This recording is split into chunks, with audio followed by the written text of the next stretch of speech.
नमस्कार. Prime time महाराष्ट्रामध्ये आपलं सगळ्यांचं स्वागत आहे.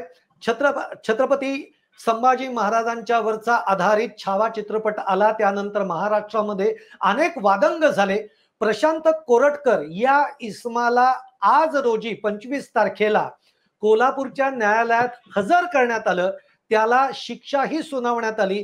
त्याला 3 दिवसांची पोलीस कोठडी सुनावण्यात आलेली आहे. आणि हे सगळं घडत असताना आजच काँग्रेसचे नेते हुसेन दलवाई यांनी एक विधान केलंय. त्यांनी विधान असं केलेलं आहे, औरंगजेबाने छत्रपती संभाजी महाराजांना जी शिक्षा दिली, जी मारण्याची शिक्षा दिली, ती मनुस्मृतीप्रमाणे दिलेली आहे आणि मनुस्मृतीप्रमाणे शिक्षा देण्यात यावी असं त्या औरंगजेबाला पंडितांनी सांगितलं आणि म्हणून तशा पद्धतीने शिक्षा देण्यात आली आहे. आता खरंच मनुस्मृतीमध्ये तसं काही सांगितलं गेलं आहे का? हुसेन दलवाईंनी असं विधान का केलं, आत्ताच का केलं, हे सगळं आपण बघणार आहोत. आणि खरंच मनुस्मृतीमध्ये असं काही आहे का हे जाणून घेण्यासाठी हिंदू महासंघाचे आनंद दवे हे आता आपल्या बरोबर आहेत. आनंद दवेजी, प्राईम टाइम महाराष्ट्रामध्ये आपलं स्वागत करतो. ह्या विधानामुळे आता पुन्हा एकदा महाराष्ट्रामध्ये नवा वाद निर्माण होण्याची शक्यता आहे. तुम्ही कसं बघता या विधानाकडे?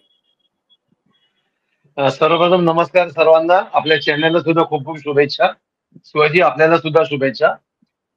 प्रश्न असा आहे ना की मागच्या विधानसभेच्या निवडणुकीनंतर काँग्रेसच्या सगळ्या नेत्यांच्या डोक्यावरच परिणाम झाला का अशी शंका यावी, अशी परिस्थिती आहे.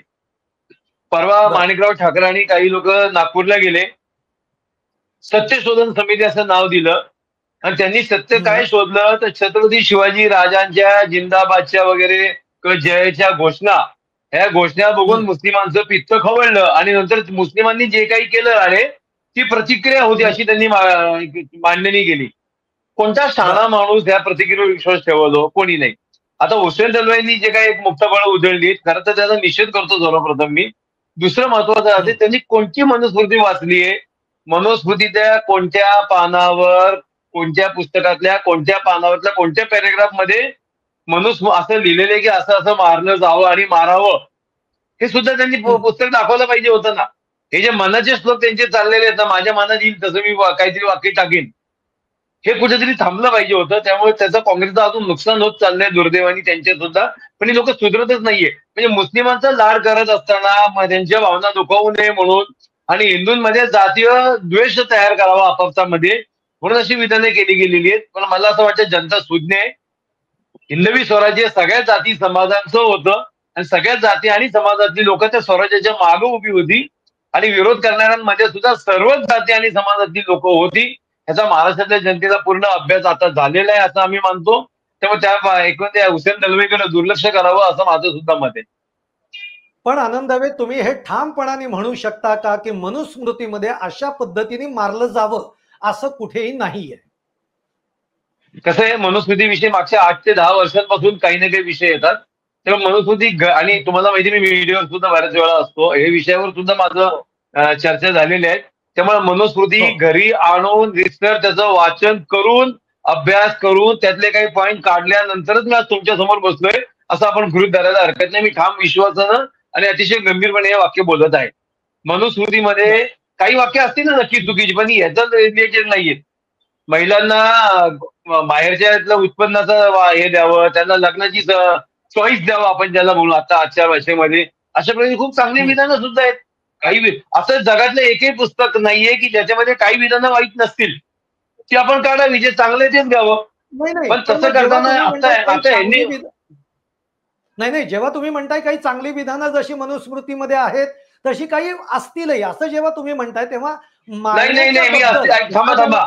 नाही, मी सुरुवातच आता आपल्या वाक्याने केली होती की हा कुठेही उल्लेख नाहीये कुणाला मारावं, कसं मारावं, हा उल्लेख मनुस्मृतीत नाहीये. बहुतेक त्यांनी कुराणाचंच मराठी आवृत्ती वाचली असावी ज्याच्यामध्ये लिहिलेलं आहे की तू जर माझी पूजा पद्धती अवलंबली नाही तर तुला जगण्याचा अधिकार नाही.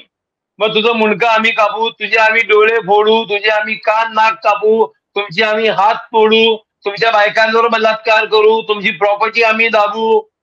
हे सगळं मराठीच्या कोराणामध्ये त्यांनी वाचलं असावं. त्यांना असं वाटलं असेल की ते मनुस्मृती वाचतात. कुठेही नाहीये ना असं मनुस्मृती, कुठेही नाही.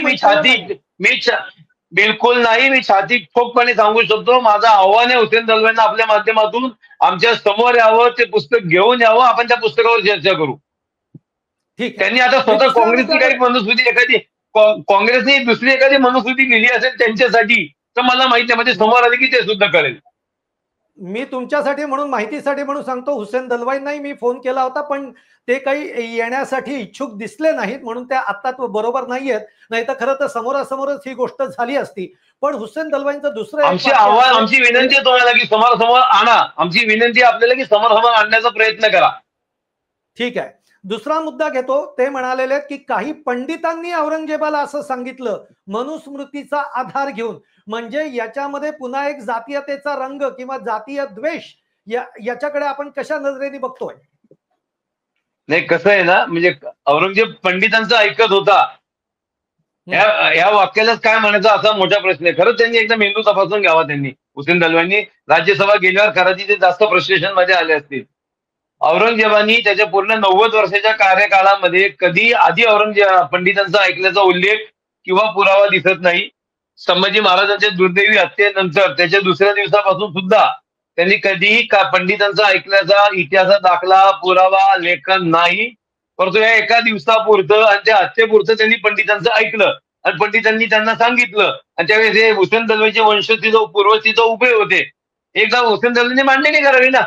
त्यांना कोणी सांगितलं? औरंगजेबानी सांगितलं असेल ना, तर पंडितांनी सांगितलं. कारण कारण शिवाजी महाराजांवरची 15 पेक्षा जास्त पुस्तकं मी वाचली. संभाजी राजांवरती 10 ते 11 पुस्तकं आता सुद्धा मी वाचतोय. कारण या शनिवारी माझं व्याख्यान सुद्धा आहे. कुठेही अगदी बकरींपासून आम्ही सगळं वाचतोय सुहासजी. कुठेही असा काही उल्लेख नाहीये. तिथं हुसेन दलवाईंचे जर ठीक कोणी आहे. पूर्वज उभे असतील, त्यांनी त्यांना लिहिलं असेल, तर ते सुद्धा त्यांनी लोकांच्या समोर आणावं. ठीक आहे. मग आता अगदी माझा शेवटचा प्रश्न मी विचारतो तुम्हाला, ते म्हणजे की हुसेन दलवाईंनी हे विधान तर केलेलं आहे, याचे पडसाद उमटल्याशिवाय राहणार नाहीत. पण आता या विधानानंतर हिंदू महासंघाची भूमिका काय राहील? आमचं असं म्हणणं आहे ना, ऑलरेडी महाराष्ट्रामध्ये खूप जातीय द्वेष झालेला आहे हो. त्यामुळे पुन्हा आपण आणि या असं मूर्ख माणसाच्या काहीतरी किंमत द्यावी शब्दाला आणि त्याच्यावर काहीतरी आंदोलन करावं, चौकीत तक्रार करावी, त्या तक्रारीचं भांडवल करावं, असं मला काही वाटत नाही. आम्ही दुर्लक्ष करतो या माणसाकडे, असं आम्ही सांगतो. लोकांनी सुद्धा त्याला भऱ्या मोठ्या मनाने माफ करावं. त्यांची मानसिकता आपण समजून घ्यावी. सत्तेपासून लांब आहे आणि पुढच्या 500 वर्षात सत्तेवर येतील असं वाटत नाहीये.